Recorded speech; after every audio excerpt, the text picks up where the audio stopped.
ഉത്ഥിതനായ ഈശോയുടെ മുമ്പിൽ എത്തിയപ്പോൾ തോമ പറഞ്ഞത് മാർ വാലാഹ്, എൻ്റെ കർത്താവേ, എൻ്റെ ദൈവമേ എന്നായിരുന്നല്ലോ. അത് ലത്തീൻ ഭാഷയിലും ഖ്യാതി കേട്ട ഒരു തിരുവചനമായിട്ട് എക്കാലവും കരുതുന്നുണ്ട്. ഡോമിനോസ് മേവൂസ് ദേവൂസ് മേവൂസ്. മാർ വാലാഹ് എന്ന് സുറിയാനിയിൽ കുറച്ചുകൂടെ സമഗ്രമായിട്ടും എന്നാൽ വളരെ ലളിതമായിട്ടും നമുക്ക് പറയാൻ സാധിക്കുന്നു. ഉത്ഥിതനെ കണ്ടപ്പോൾ ശ്ലീഹായിക്കുണ്ടായിരുന്ന വലിയ ഒരു ഹൃദയ വികാരത്തിൻ്റെ ഏറ്റുപറച്ചിലും പൊട്ടിക്കരച്ചിലുമായിരുന്നു അത്. വലിയൊരു ഫിലോസഫിയാണത്. ഒരിക്കലും നമുക്ക് പറഞ്ഞു തീർക്കാൻ പറ്റാത്ത കാര്യമാണ് അതിനകത്ത് ഉള്ളത്.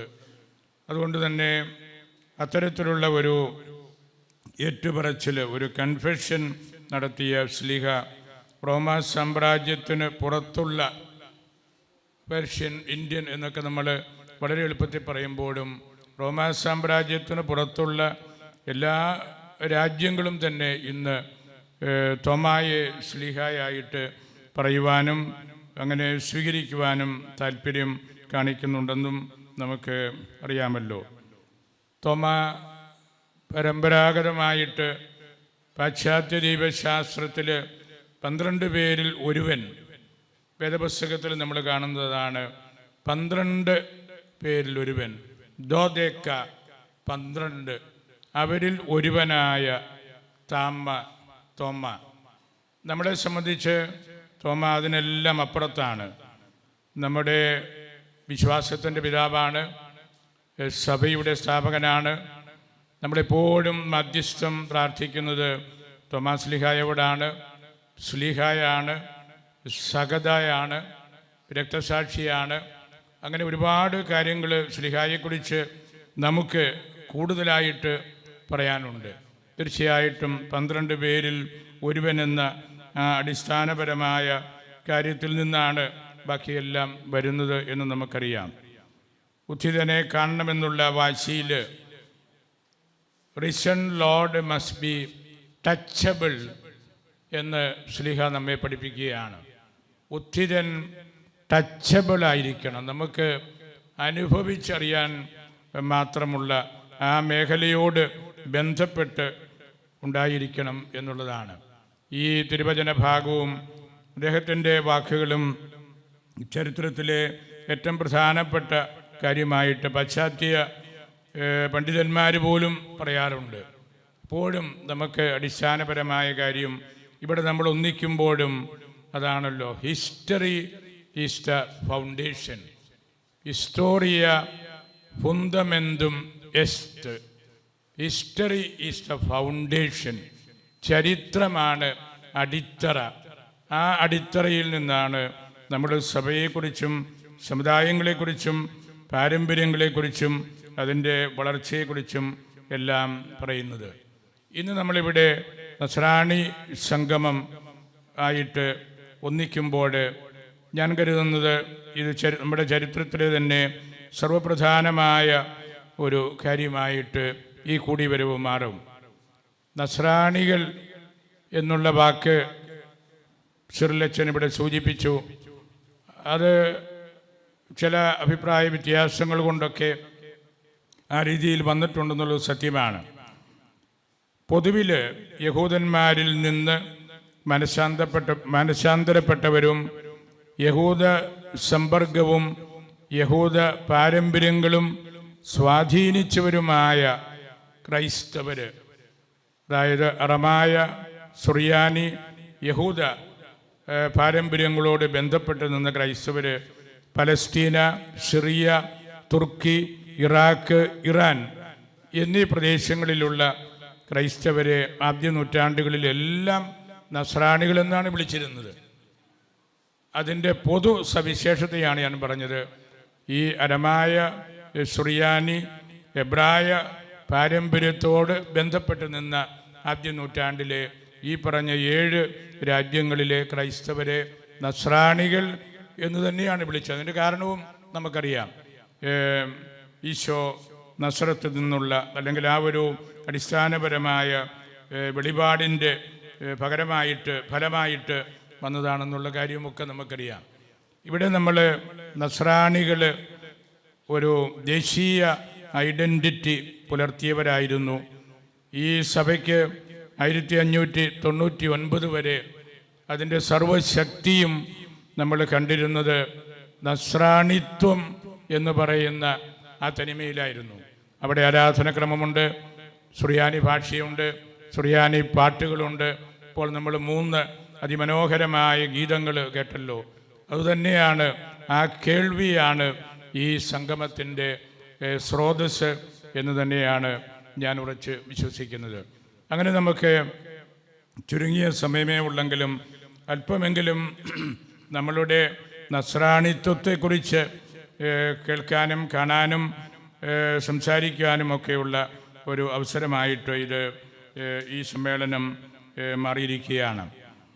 ഞാൻ ഒരു കാര്യം എനിക്ക് പറയാനുള്ളത്, നമ്മളിവിടെ നസ്രാണി സമുദായത്തിലെ അംഗങ്ങൾ 7 സഭകളിൽ നിന്നുള്ളവർ ഇവിടെ ഒന്നിക്കുമ്പോൾ ഒരു നിമിഷം നമ്മൾ ഇവിടെ ഇങ്ങനെ ആയിരിക്കുന്നത്, നമ്മളിപ്പോൾ 7 നിൽക്കുന്ന ആ ഐഡൻറ്റിറ്റി നമ്മൾ നിലനിർത്തുമ്പോഴും അതിനു വേണ്ടി നമ്മൾ വാദിക്കുമ്പോഴും അത് നമ്മളാക്കി തീർക്കുന്ന ഘടകങ്ങളായിട്ട് നിൽക്കുമ്പോഴും അതിൻ്റെ പിറകിലുള്ള ചില കോമൺ ഫാക്ടേഴ്സ് നമ്മളെ ഒന്നിപ്പിക്കുന്നത് ഉണ്ട് എന്നുള്ള ആ ബോധ്യമാണ്. അതാണല്ലോ ശ്ലീഹായുടെ ഭാരത പ്രവേശനവും പിന്നീടുള്ള പ്രവർത്തനങ്ങളും ഈ ദേശം കേന്ദ്രമാക്കിയുള്ള ഒറ്റപ്പിടി മിഷണറി മുന്നേറ്റങ്ങളുമെല്ലാം. അങ്ങനെ നമ്മൾ ചിന്തിക്കുമ്പോൾ കുറവലങ്ങാടിന് ഈ പകലോമറ്റത്തിന് നമ്മളെല്ലാവരെയും ഒന്നിപ്പിക്കാനുള്ള ഒരു മാഗ്നറ്റിക് പവർ ഉണ്ട് വാസ്തവത്തിൽ. കുറവലങ്ങാട് ഇപ്പോൾ മർത്തുമറിയം മേജറാർക്കി അർക്കദിയാക്കോൻ പള്ളിയായിട്ട് നിൽക്കുമ്പോൾ ഒരു അമ്മ സഭയാണ്, ഒരു മാതൃ ദേവാലയമാണ്. എമ്മ ഒരമ്മയെപ്പോലെ ഒരുപാട് മറ്റ് പ്രാദേശിക സഭകൾക്ക് ജന്മം കൊടുത്തത്, വലിയ പണ്ഡിതന്മാർക്ക് പിറവി കൊടുത്തത്, അങ്ങനെ ഒത്തിരി കാര്യങ്ങൾ മർത്തുമറിയത്തിൻ്റെ അത്ഭുതകരമായ പ്രത്യക്ഷപ്പെടൽ ഉൾപ്പെടെ നമുക്കിവിടെ പറയാൻ പറ്റും. അതാണ് നമുക്ക് ഈ കുറവലങ്ങാടിനുള്ള പ്രത്യേകത. നമ്മൾ വിഭജിക്കപ്പെട്ടു എന്ന് ഞാൻ പറയുന്നില്ല, പലതായിട്ട് 7 അല്ലെ 8 നമ്മൾ നിൽക്കുമ്പോഴും നമ്മളെ ഒന്നിപ്പിക്കുന്ന ഘടകങ്ങളിൽ പ്രധാനപ്പെട്ട 2 കാര്യങ്ങളാണ് കുറവലങ്ങാട് മർത്തുമറിയം ദേവാലയവും ഇവിടുത്തെ പകലോമറ്റത്തെ അർക്കദിയാക്കോന്മാരുടെ പുണ്യ കുടീരങ്ങളും. അതാണ് നമുക്കെല്ലാവർക്കും ഒന്നിക്കാവുന്ന ഘടകങ്ങൾ. അതുകൊണ്ട് തന്നെയാണ് വളരെ വിദൂരതയിൽ നിന്ന്, മലബാറിൽ നിന്നും തിരുവനന്തപുരത്തു നിന്നുമെല്ലാം ഇവിടെ സമുദായ സ്നേഹികൾ, സഭാസ്നേഹികൾ എത്തുന്നതുമെല്ലാം അങ്ങനെയാണ്. ഞാൻ ഒരു വാക്ക് ഈ കുഴിമാടത്തെക്കുറിച്ച്, അർക്കദിയാക്കോന്മാരുടെ ഖബറ് നമുക്ക് വളരെ പ്രധാനപ്പെട്ട ഒരു കാര്യമാണ്. ഈ ഖബറ് നമ്മളുടെ ചരിത്രത്തിൻ്റെ അടിത്തറ തന്നെയാണ്. ഇവിടെ വന്ന് പോകുന്നവർക്കെല്ലാം വലിയ ആവേശം ഉണ്ട്. ആദ്യകാലത്തൊക്കെ നമ്മുടെ വീടുകളിലും മാതാപിതാക്കൾ മരണപ്പെടുമ്പോൾ പള്ളി വളരെ അകലെയായിരുന്നെങ്കിൽ അവരുടെ വീട്ടുമുറ്റത്ത് സംസ്കരിക്കുന്ന ഒരു കീഴ്വഴക്കമായിരുന്നു ഉണ്ടായിരുന്നത്.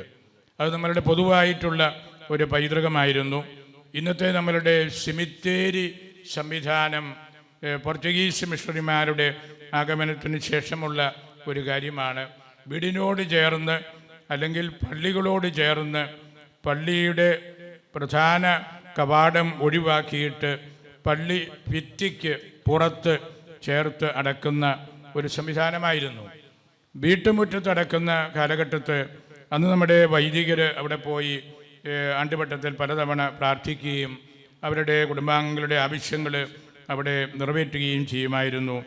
അതിനായിരുന്നു നമ്മൾ അന്ന് കുഴിമാട സേവ സർവീസ് അറ്റ് ദ ടൂംബ്, കുഴിമാട സേവ എന്ന് പറഞ്ഞ ഒരു ശുശ്രൂഷ സുറിയാനിക്കാരുടെ ഇടയിൽ ആദ്യ നൂറ്റാണ്ടുകളിലെല്ലാം വൈദികർ ശ്രദ്ധിച്ചിരുന്നു. അത് വീട്ടുമുറ്റത്തുള്ള മാതാപിതാക്കളുടെ ഖബറിങ്കൽ പോയി പ്രാർത്ഥിക്കുന്ന ആ കീഴ്വഴക്കമാണ്. നമ്മളിന്നിവിടെ ആയിരിക്കുമ്പോൾ നമ്മുടെ പൂർവ്വ പിതാക്കന്മാരുടെ സ്ഥാനം കഴിഞ്ഞ് പിന്നീട് ഈ സഭയുടെ പ്രധാനപ്പെട്ട ഭരണ സംവിധാനത്തോട് ഏറ്റവും ചേർന്ന് നിന്നവരാണല്ലോ അർക്കദിയാക്കന്മാർ. കുറവലങ്ങാടിൻ്റെ നസ്രാണിത്വത്തിൻ്റെയും ഒപ്പം സഭാഭരണ ശുശ്രൂഷയുടെയും കേന്ദ്രം ഒരു പരിധിവരെ ഇവിടമാണ്, ഈ പകലോമറ്റമാണ്. ഇവിടെ നമുക്ക് ഏറ്റവും പ്രഗത്ഭരായ രണ്ട് പുണ്യ ശ്ലോകന്മാർ, വലിയ ഗീവർഗീസ് അർക്കദിയാക്കോനും, അദ്ദേഹത്തെയാണ് ഗീവർഗീസ് ദമശീഹ, ഈശോയുടെ ഗീവർഗീസ്. രണ്ട് ചെറിയ ഗീവർഗീസ് അർക്കദിയാക്കന്മാരാണ് രണ്ടുപേരും. അദ്ദേഹത്തെ ഗീവർഗീസ് ദ സ്ലീവ, സ്ലീവായുടെ ഗീവർഗീസും എന്ന് നമ്മൾ വിളിച്ച് പോരുന്നത്. നമുക്കറിയാമല്ലോ, ആദിമസഭയിൽ നമ്മൾ കുടിമാടങ്ങൾക്ക് വലിയ പ്രാധാന്യം കൊടുത്തിരുന്നു. യഹൂദന്മാരെക്കുറിച്ച് ഇവിടെ ഷെർലിച്ചൻ പരാമർശിച്ചു. ഒരുപക്ഷെ യഹൂദന്മാരാണ് കുടിമാടങ്ങൾക്ക് ഏറ്റവും കൂടുതൽ പ്രാധാന്യം നൽകിയത്.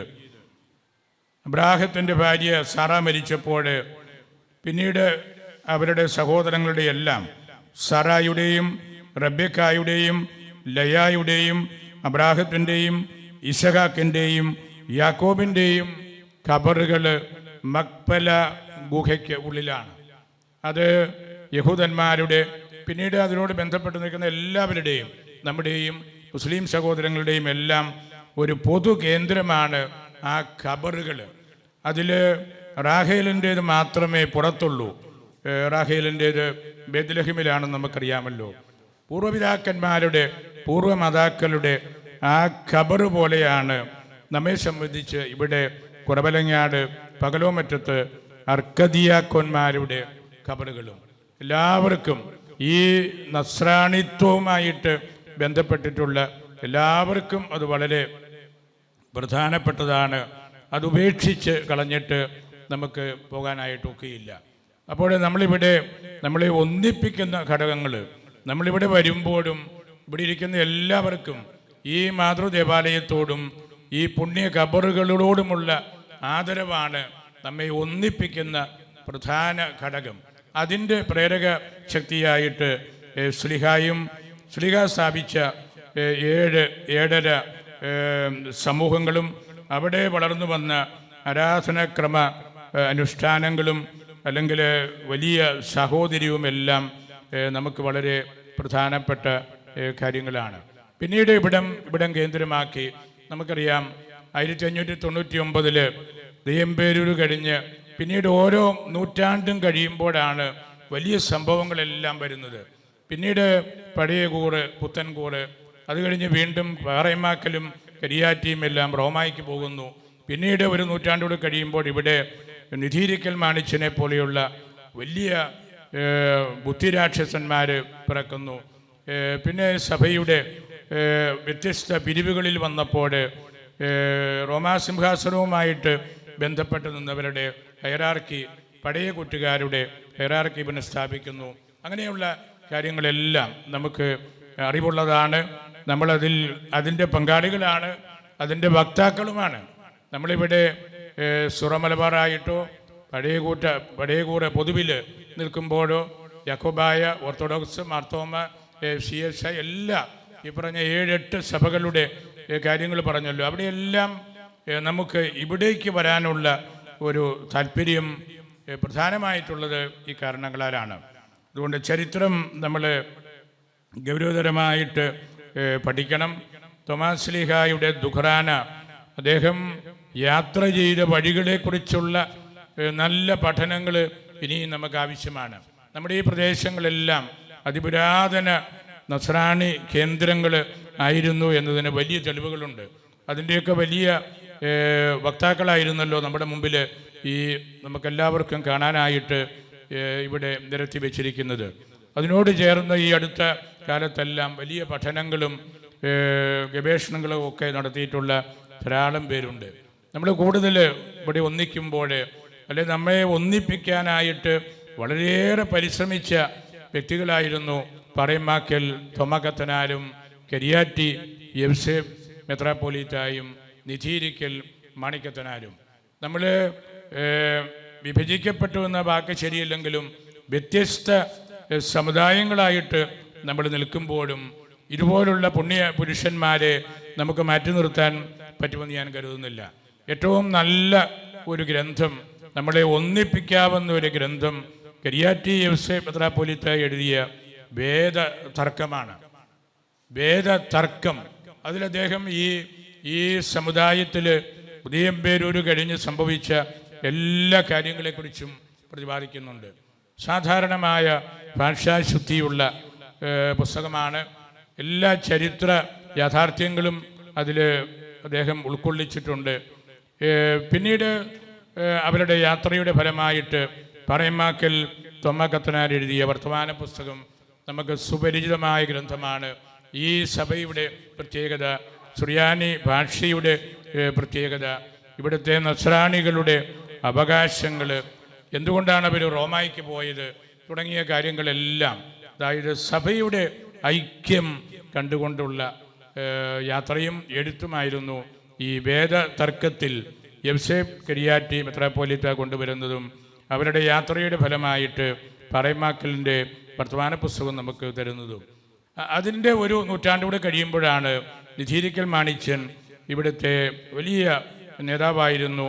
അദ്ദേഹത്തിൻ്റെ ജാത്യൈക്യ സംഘം അല്ലെങ്കിൽ സഖ്യം ഈ സമുദായങ്ങളുടെ എല്ലാം ഒരുമിപ്പിന് വേണ്ടിയായിരുന്നല്ലോ. അതിൽ അദ്ദേഹം എടുത്തെടുത്ത് പറയുന്നുണ്ട് ഒരുപാട് കാര്യങ്ങൾ. എങ്ങനെയാണ് നമുക്ക് ഒന്നിക്കേണ്ടത്, എവിടെയാണ് നമ്മൾ വിഭജിക്കപ്പെടാണ്ട് നിൽക്കേണ്ടത് എന്ന കാര്യങ്ങളെക്കുറിച്ചുള്ള വിപുലമായ രേഖം, ഒരു കോൺസ്റ്റിറ്റ്യൂഷൻ തന്നെയാണ്.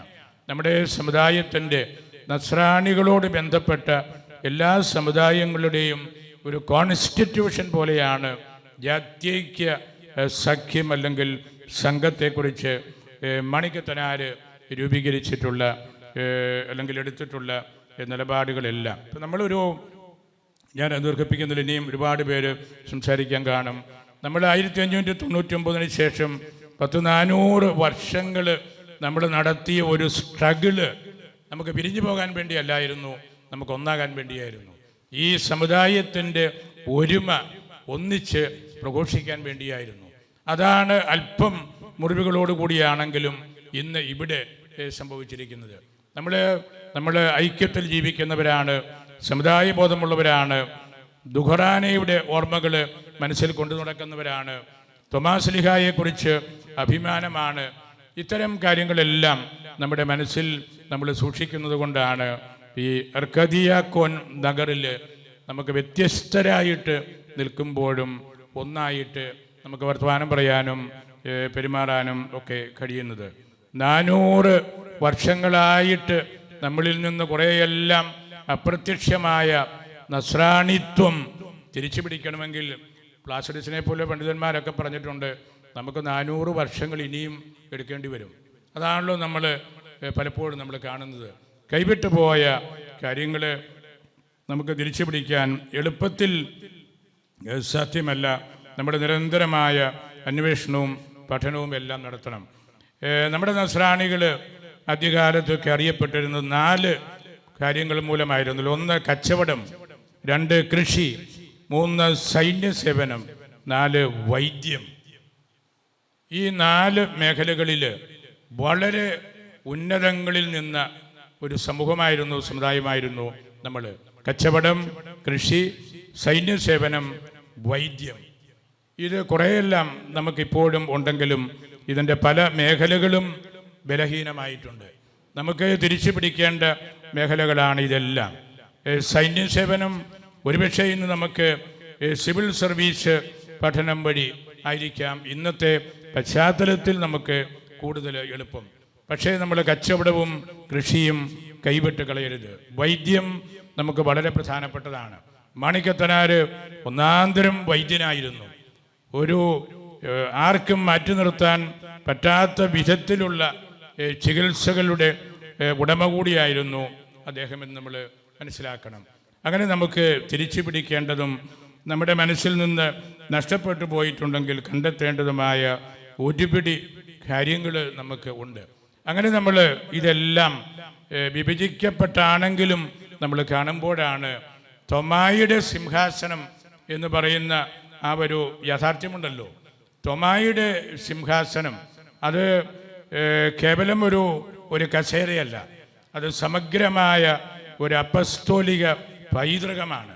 ആ പൈതൃകം നമുക്ക് തന്ന വിശിഷ്ട അവശിഷ്ടങ്ങൾ നമ്മൾ കാത്തു സൂക്ഷിക്കുമ്പോഴാണ് ഇവിടെ തോമായുടെ സിംഹാസനം ഇബി സേദസ് തോമേ അപ്പോസ്തോലി എന്ന് നമുക്ക് പറയണമെങ്കിൽ അവിടെ ശരിക്കുള്ള വിശ്വാസം, ശരിക്കുള്ള ആഴമായ ബോധ്യങ്ങൾ, സമുദായ ചിന്ത എല്ലാം ഉള്ളപ്പോഴാണ് തോമായുടെ സിംഹാസനം എന്നുള്ള ആ യാഥാർത്ഥ്യം നമുക്ക് പറയാനും പഠിപ്പിക്കാനും ഒക്കെ സാധിക്കുന്നത്.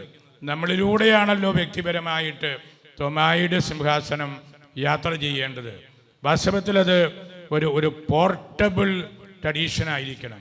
ഈ വലിയ സമുദായങ്ങളുടെ എല്ലാം ഒരു പോർട്ടബിൾ ട്രഡീഷൻ നമുക്ക് എടുത്തുകൊണ്ട് പോകാവുന്ന, എവിടെയും നമ്മൾ ആയിരിക്കുമ്പോൾ തോമായുടെ മക്കൾ എന്നുള്ള ആ ഒരു ഐഡൻറ്റിറ്റി നമ്മൾ സ്ഥാപിക്കുമ്പോൾ നമുക്ക് കിട്ടുന്ന ഒരു ബോധ്യമാണ് തോമായുടെ സിംഹാസനത്തോട് ബന്ധപ്പെട്ടാണ് നമ്മൾ നിൽക്കുന്നതെന്ന്.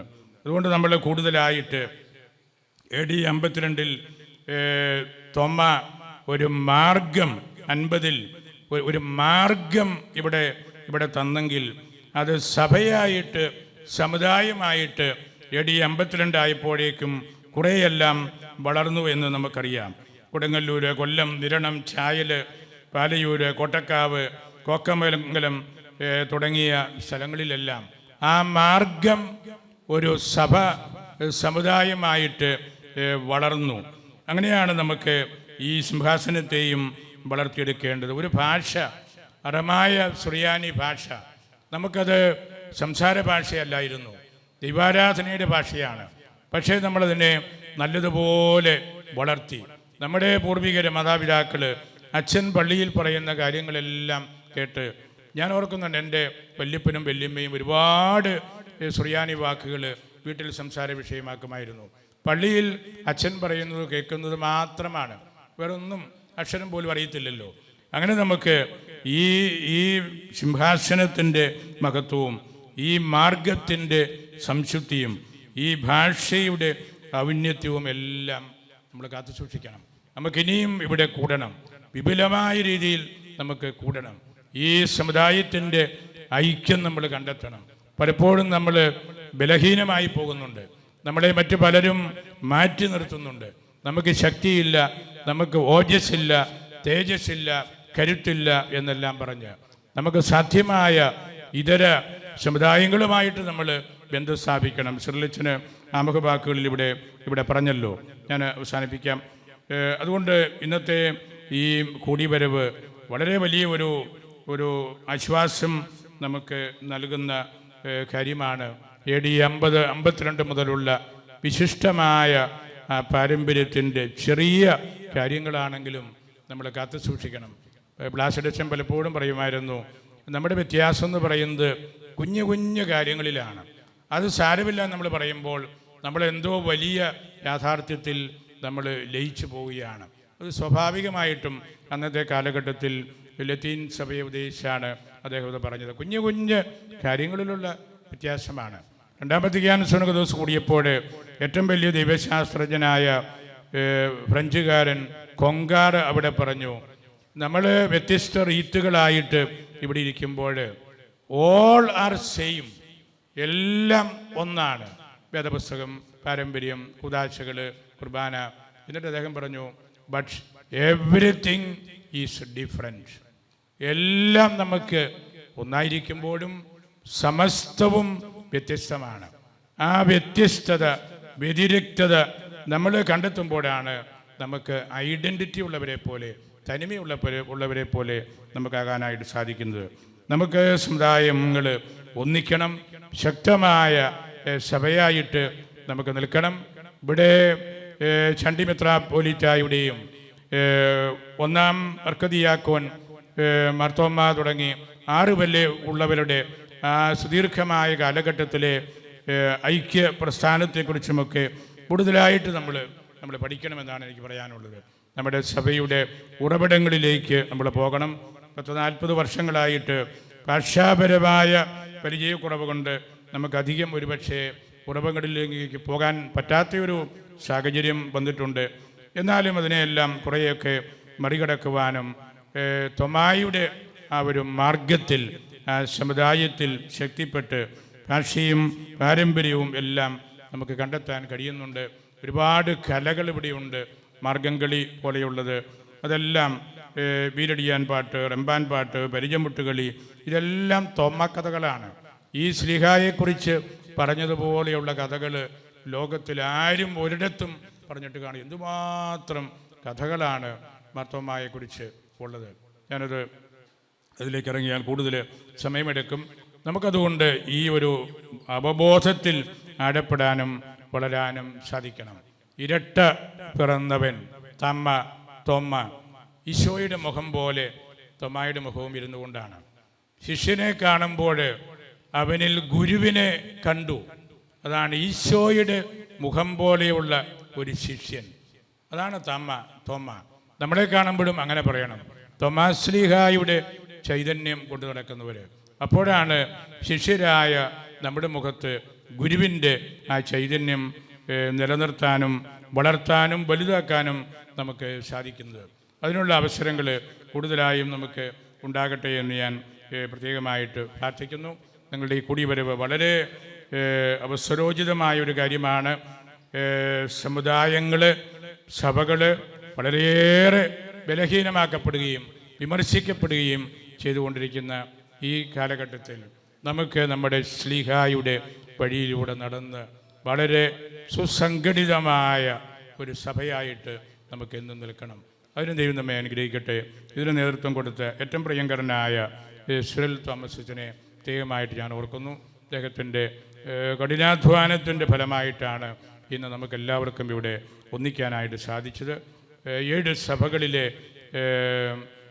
വലിയ മുൻപിൽ നിൽക്കുന്ന ആളുകൾ ഇവിടെ ഇരിക്കുന്നു എന്ന് പറയുമ്പോൾ എത്രയോ വലിയൊരു ഭാഗ്യമാണത്.